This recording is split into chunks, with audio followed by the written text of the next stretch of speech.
बिहार की राजनीति का नाम लेते ही नीतीश कुमार का जिक्र अपने आप आ जाता है। नीतीश कुमार पिछले 2 दशकों से राज्य की सत्ता के सबसे बड़े खिलाड़ी बने हुए हैं। उन्हें राजनीति का पलटूराम भी कहा जाता है, क्योंकि उन्होंने कई बार अपना गठबंधन बदला है, कभी बीजेपी के साथ, कभी आरजेडी के साथ और कांग्रेस के साथ, लेकिन हर बार उन्होंने खुद को सत्ता के केंद्र में बनाए रखा है। नीतीश की राजनीति की खासियत ये है कि वो हालात देखकर फैसला लेते हैं और विरोधियों को चौंका देते हैं। बिहार की राजनीति जाति समीकरणों पर टिकी है और नीतीश इसमें माहिर माने जाते हैं। एक ऐसा समय था जब नीतीश को सीएम की कुर्सी मिली सिर्फ 7 दिनों के लिए।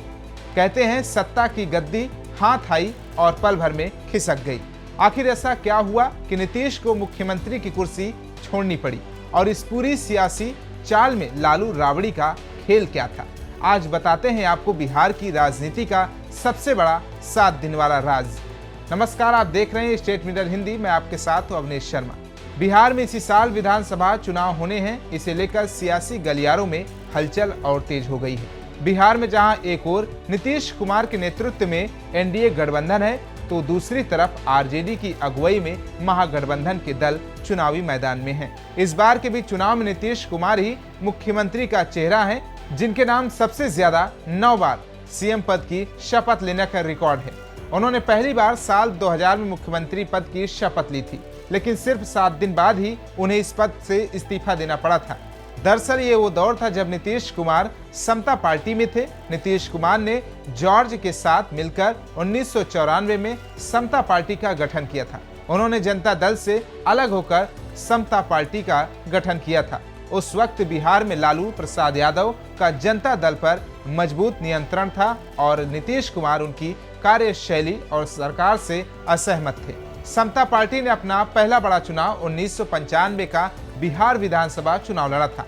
ये चुनाव लालू प्रसाद यादव के जनता दल के खिलाफ था। हालांकि उस समय में समता पार्टी को कुछ खास सफलता नहीं मिली और लालू प्रसाद यादव की सरकार फिर से बन गई थी। तब समता पार्टी सिर्फ 7 सीटें ही जीत पाई थी।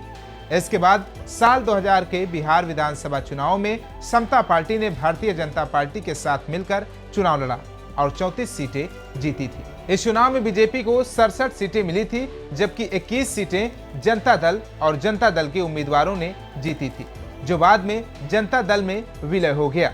इस तरह इस गठबंधन को कुल 122 सीटें मिली थी। वहीं इस चुनाव में राष्ट्रीय जनता दल को 124 सीटें मिली थी।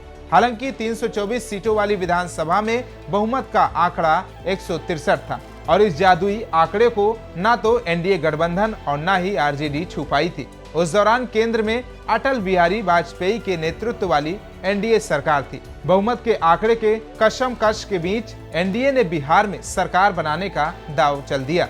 उस समय नीतीश कुमार समता पार्टी के नेता थे और केंद्र में कृषि मंत्री भी थे और उन्हें बिहार का मुख्यमंत्री बनाया गया।